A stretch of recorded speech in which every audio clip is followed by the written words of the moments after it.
Hey everyone, Dismal Hero here. I'd like to thank you for checking out the video. Today's video is a collaboration between my good friend Fearcrawler and I. He's a fellow narrator and puts together some excellent stuff. If you like what you hear today, please stop on over at his channel and check him out. Link is in the description. And now on with the stories. I bought a used third-generation iPod off Craigslist the other week. It started out simple enough. I mean, I'm a broke teenage girl. Where else was I supposed to get a new iPod that cheap and that fast? It wasn't really a hard search. I mean, the only things I requested in my iPod hunt was that it was the same generation as my previous one, and that it had more gigs than my last. So I come across one in Jersey with 8 gigabytes that was only $36. I mean, it was seemingly perfect. So yeah, I jumped on it. My mom had my dad drive up to a mall or something and meet the kid to get it, because my mom watches Lifetime Movie Network, and she's seen the Craigslist killer. But, long story short, I got the iPod and I was a happy camper. So I turned the thing on and the person before me hadn't wiped it clean, which was actually pretty sweet, because he had some cool music on it, like Nirvana, The Beatles, Jimi Hendrix, etc. So needless to say, I kept his music on it for a little while, until I had time to fill it with my iTunes library. And it was also pretty cool to see the playlists the kid had made and whatnot. It was like learning all about some stranger through awesome music. But when the day had come for me to finally clear it off, I noticed something I hadn't even thought to look for before. There were videos on it. So of course I checked them out. And what I found was horribly disturbing. The first video was of 3 boys, all wearing dark ski masks and flannels, holding baseball bats. The boys were riding in a truck, and you could see the one boy leaning out the window, swinging at car mirrors and mailboxes. The other boys were yelling and laughing and blasting loud music as they continued driving. The footage fuzzed out and cut to the boys in a forest with something in a pillowcase. The camera zoomed in on something moving around and barking inside the bag. Then, one of the 2 boys in the frame said, "Are you recording?" And they started taking turns hitting the animal in the bag as it howled. It was horrible and I cringed, praying it was fake. I paused the video, but curiosity got the best of me, and I clicked on the next one. This is where it got really awful. I can barely even think about it without getting nauseous on the spot.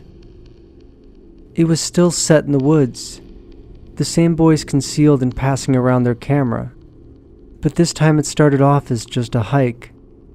The guys were being sarcastic and talking into the camera with fake Australian accents, as if they were hosting a show on Animal Planet. The one boy said, "And now, we come across the puzzling female. Women are a worthless little breed, they are." The camera swung around to a woman that appeared to be in her mid-20s, slumped down against a tree.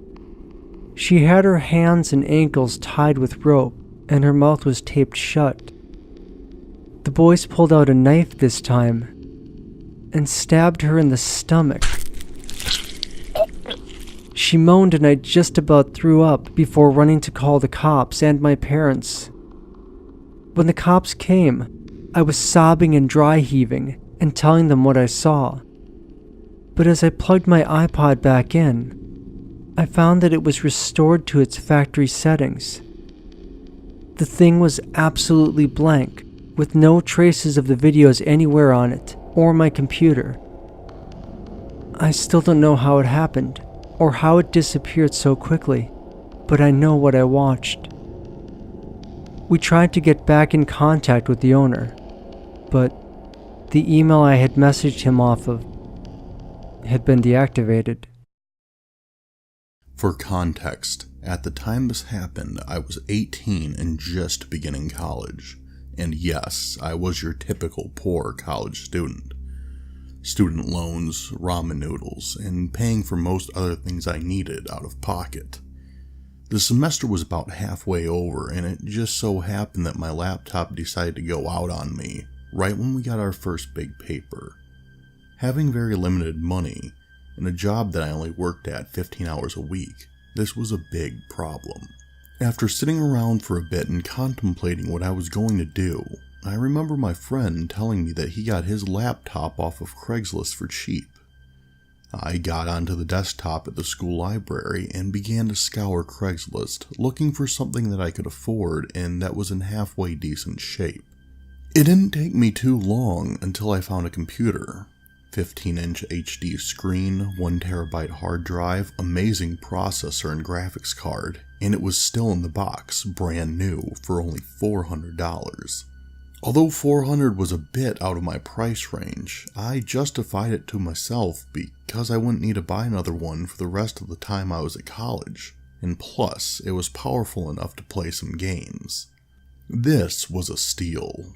I immediately texted the seller, and he got back to me quickly, letting me know he still had it. We made plans to meet that night at 9 p.m. so I could pick it up. After all, I wanted to get it as soon as I could, because a deal like this wouldn't last long. 9 seemed pretty late, but the seller said it was when he got off work. Soon enough though, the time to leave came around. I hopped in my car and punched the address the guy gave me into my GPS and headed out. I was beyond excited for a new computer. Like I said, I pretty much lived broke most of the time in college, so small things like getting a new computer made me happy. Glancing at the GPS, I realized that the address was more than a half hour away. I didn't really give this a second thought though as I left. Soon, I was out of the city and driving through farmland. After about 40 minutes, the GPS indicated my destination was on the left in 400 feet. I slowed down and started looking for an entrance, not seeing anything around me besides tall stalks of corn. I slowed down to almost a stop, and that's when I saw an opening, not much bigger than the width of my car. The house number was crudely spray painted on a piece of wood that sat out in the ditch.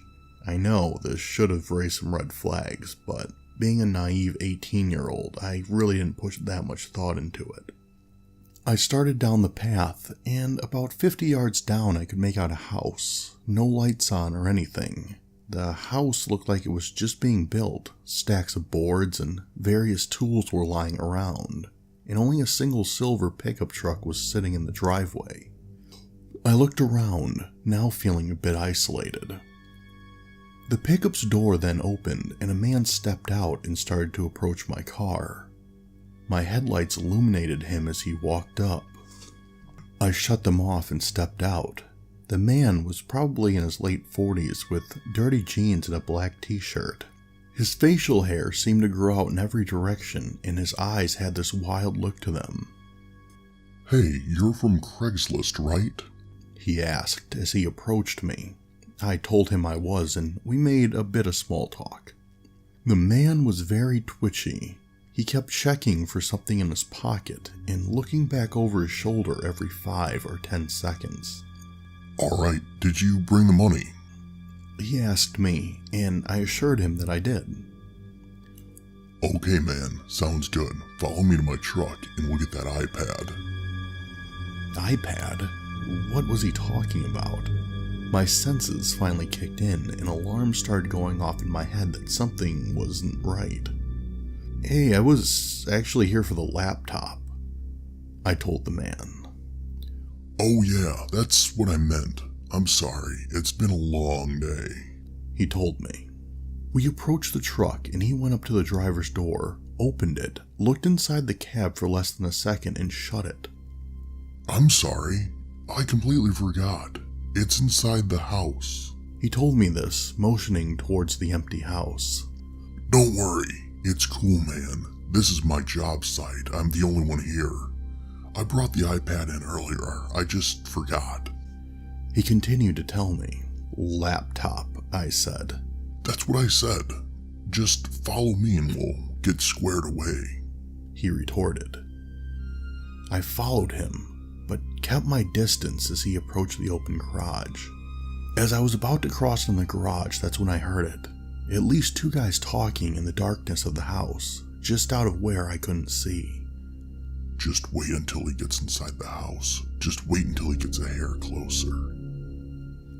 And that's when I saw a head quickly peek out of the door that led into the house from the garage. Without a second thought, I pivoted on my heel and ran towards my car, my heart pounding. I heard the man I was following swear loudly and start running as well. I didn't look back, but heard a few other pairs of footsteps exit the house and join him. I dug into my coat pocket and fished my keys out when I was almost to my car. I jumped in and hit the locks before I put the keys in the ignition. I turned the car on, just as a man I had never seen before slammed his hand into my window in an attempt to break it. I flipped on the headlights, there seeing the full gravity of my situation. 1 man beating on my driver's window and 3 almost to my car, 2 of which had something in their hands. I could only make out the one, and he was carrying a hammer.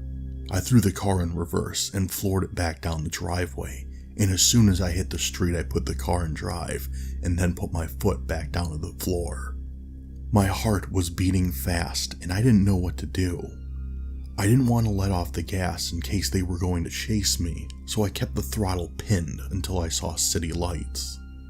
I finally grabbed a hold of myself, took a few deep breaths, and calmed down. I dug my phone out of my pocket and called the police, who told me they would meet me back at my apartment. Once I got there, I gave them a full statement, along with the link to the ad which was still on the website. I also gave them the address I went to, but by the time they got to the empty house where the guys were, they were long gone. I never heard anything else about them. I don't know what would have happened if I had stayed there, but I'm glad I didn't find out. Hey everyone, Dismal Hero here. Thanks for checking out the video, and if you like what you saw, make sure to subscribe so you're always up to date with my new videos. Thank you again for watching, and I'll see you next time.